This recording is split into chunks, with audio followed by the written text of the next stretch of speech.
Hi viewers, welcome to our channel. ప్రస్తుతం మనతో పాటు ఇమ్మంది రామారావు గారు సీనియర్ జర్నలిస్ట్ ఉన్నారు. వారితో ఒకసారి మాట్లాడదాం.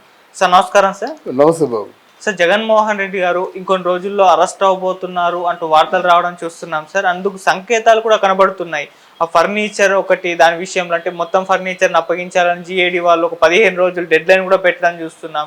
ఈ రిషికొండ ప్యాలెస్ సంబంధించి కానివ్వండి, ఈ విధంగా కొన్ని కనిపిస్తున్నాయి సార్. వీటిని బేస్ చేసుకుని ఆయన అరెస్ట్ అవుతారని చెప్పేసి కొంతమంది విశ్లేషకులు అయితే చెప్పడం చూస్తున్నాం. మరి ఏం జరగచ్చు అంటారు? జగన్మోహన్ రెడ్డి గారు నిజంగా అరెస్ట్ అవుతారంటారు సార్? దీని గురించి ప్రత్యేకించి చెప్పుకోవాల్సిన అవసరం లేదండి.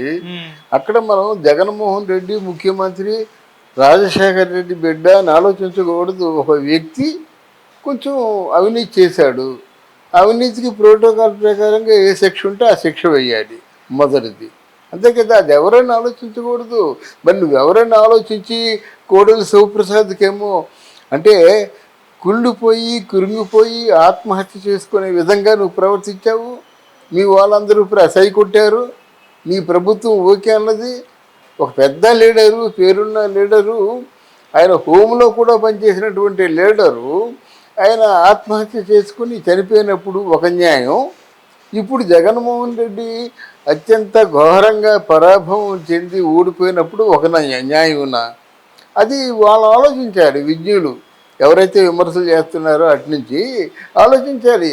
ఏ నేరం చేశారంటే ఎలాగవుతుంది? నేరం చేశాడు, రుజువు అవుతుంది అక్కడ తాడేపల్లి ప్యాలెస్లో. కానీ ఇక్కడేమో మన టూరిజం గెస్ట్ హౌస్ ఏదో అంటున్నారు ఇక్కడ. అంటే ఏమిటి, ఋషికొండ భవనంలో కానీ ఏమిటి ఆ ఫర్నిచర్ ఏమిటి, అక్కడ గోల్డ్ కోటెడ్ డిజైన్స్ ఏమిటి, బాత్రూముల్లో కూడా అవన్నీ ఉన్నాయంటే ఇది తప్పకుండా చాలా అపరాధం మాట. నువ్వు సహజంగా ప్రభుత్వ తాలూకు భవనాలు ఎలాగుంటాయంటే ఒక మామూలుగా ఒక మంచి ఇంటిలాగా ఉంటాయి. అంతేగాని పెద్ద ఏ వనరులు ఉండవు. గెస్ట్ హౌస్లు ఏవైనా బాగుంటాయి.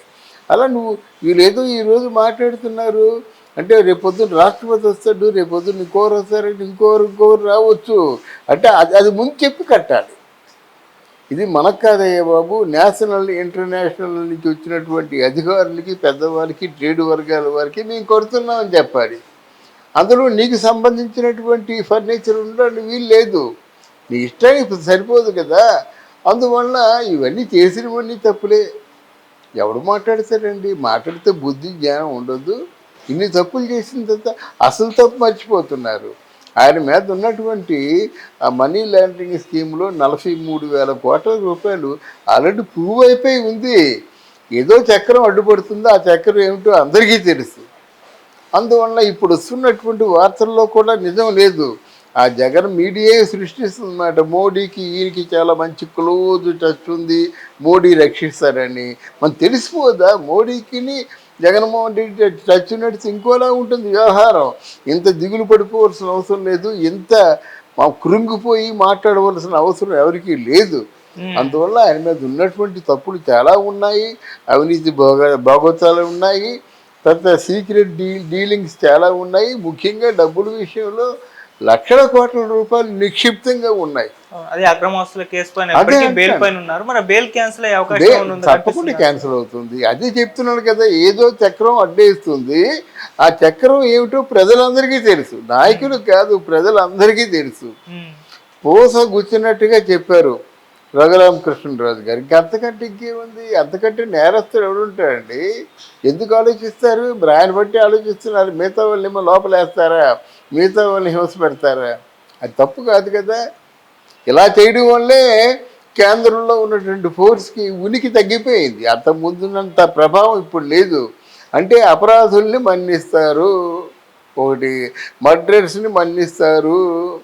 వాళ్ళ పార్టీ జెండా పట్టుకుంటే మర్డర్ చేసినా ఒకటే, అపరాధం చేసినా ఒకటే, అవినీతి చేసినా ఒకటే అనేటువంటి మాట ప్రజల్లో ప్రాగుతుంటే వాళ్ళ బీజేపీ పార్టీ అక్కడ మోదీ కానీ ఎవరు అమిత్ షా కానీ వీళ్ళందరికీ ఎటువంటి పేరు వస్తుంది? ఆ పేర్లు భరించి ఈరోజు ఉండగలరే వాళ్ళు? ఒక పక్క రాహుల్ గాంధీ ఏమో వార్నింగ్ ఇస్తున్నాడు. ఏ చిన్న ప్రాబ్లం వచ్చిందో చార్జ్ దించేస్తామంటున్నాడు. నువ్వు ఏ తప్పు చేయకుంటే ధైర్యంగా నిలబడితే నీకు ఎవరైనా సపోర్ట్ వస్తారు. మరి నువ్వెవరో అపరాధ భావంతో ఉన్నవాళ్ళని, అవినీతి మయమైపోయి ఉన్న వాళ్ళకి దోషుడికి నువ్వు కాపాడుతుంటే ఎలాగవుతుంది? ఎవడైనా ఒకటి చట్టం ముందు ఎవరిని కూడా స్పేర్ చేయరు, అదే జరగబోతుంది. అందుకే ఈయన అరెస్ట్ కాబోతున్నాడు. ఓకే సార్, ఇప్పుడే ఆల్రెడీ జగన్మోహన్ రెడ్డి గారు ప్రెస్ మీట్ పెట్టి మనం మీద అక్రమ కేసులు పెట్టే అవకాశం ఉంది, పెట్టిస్తారు కూడా, మనం అన్నిటికీ సిద్ధపడి ఉండాలి అని చెప్పేసి చెప్పడం చూస్తున్నాం. అంటే ఒకవేళ జగన్మోహన్ రెడ్డి గారిని అరెస్ట్ చేయిస్తే ఇది అక్రమ కేసు పెట్టారు అని చెప్పేసి టీడీపీ వాళ్ళ పైన ఫైర్ అయినా అవ్వచ్చు, అంటే ఆ నెరేటివ్ని బయటకు తీసుకెళ్ళొచ్చే ఛాన్స్ అవుతుంది కదా సార్? బాగా అడిగావు. ఇక్కడ అక్రమ కేసుల సక్రమమైన కేసులు అన్నది హోము, తర్వాత మన న్యాయస్థానం నిరూపించాలి. మీరు అనేసుకుంటే అయిపోతుందా? లోపల మీరు చేసినటువంటి కార్యక్రమాలు ఏమిటి? అవన్నీ అక్రమ కేసులే కదా. ప్రశ్నిస్తే చంపేస్తున్నారు, ప్రశ్నిస్తే తలపక్కలు కొట్టారు, ఇంట్లో దూరి అందులో గంజాయి దొరికిందని చెప్పారు. ఇవన్నీ అక్రమమైన కేసులు కాదు.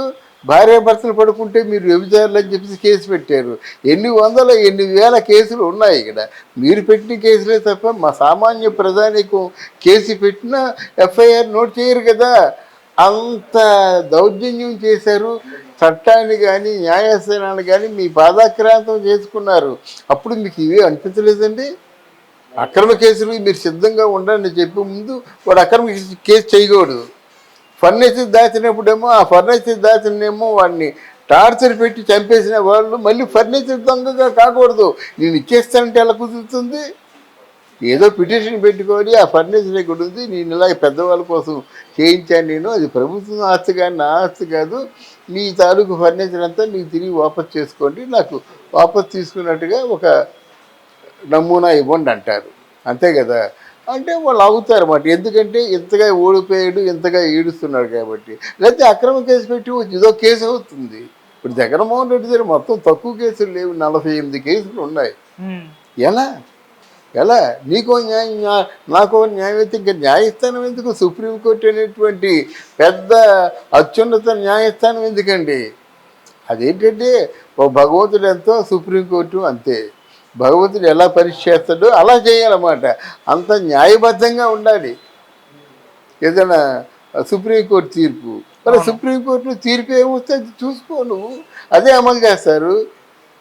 ఇప్పుడు అంతకుముందు ఆర్థిక నేరస్తుడు కేజ్రీవాల్ కవిత కనుక ఎక్కడ తీసుకెళ్లారు, ఎక్కడ పెట్టారు, అక్కడే పెడతారు నిన్ను కూడా. తిహార్ జైలే మీకు సుస్థిరమైన స్థానం. చక్కగా మాట్లాడుకొని కబుర్లు చెప్పుకొని ఉండొచ్చు వాళ్ళు. అంతేగాని ఇలాగ మీ జైల్లో వెళ్ళిపోతూ మాకు అక్రమ కేసులు పెట్టేస్తారంటే ఏది నీ దృష్టిలో సక్రమమైన కేసు? నువ్వు పెట్టినవన్నీ అక్రమమైన కేసులు కదా. అరే ప్రజలు 5 సంవత్సరాలు గొర్రెల మందలా నీ మాట విన్నారండి, నిజం తెలుసుకున్నారు. నువ్వు 3,000 ఇస్తా అన్నా 3,000 అలాగ ఇచ్చావో నీకు తెలుసు. వీళ్ళు 4,000 ఇస్తా ఉన్నారు, 4,000 ఆచరణలో పెట్టేస్తున్నారు. ఇంకేమిటి నీ మాటకి ఆయన మాటకి తేడా అంతా. ప్రజలు ఏం చేస్తారంటే మాటలు చెప్పేవాడిని ఈరోజు నంబరండి. అలాగే రేపు ఏదో 6,000 ఇస్తా ఉన్నారు, అయ్యారు అంతే.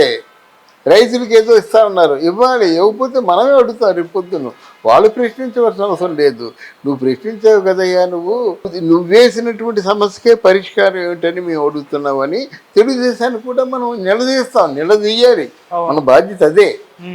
ఎవరు మనకి చుట్టాలు కాదు, పక్కాలు కాదు. నువ్వు చెప్పావు మంచి సుస్థిరమైన పరిపాలన అందిస్తానని చెప్పావు, అది గుర్తుంచుకో. పవన్ కళ్యాణ్ మా ఫ్రెండ్సే ఉన్నారు ఇండస్ట్రీస్ పెట్టడానికి అని అన్నావు, పెట్టు, ఫ్రెండ్స్ని పెట్టు. పిఠాపురాన్ని ఆంధ్రదేశంలో చాలా పెద్ద నియోజకవర్గంగా తీర్చిదిద్దు. అంతే కదా.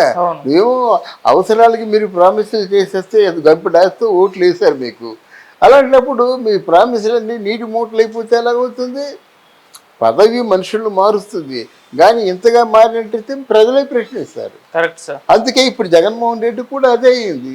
Thank you so much sir. Thank you sir, thank you very much.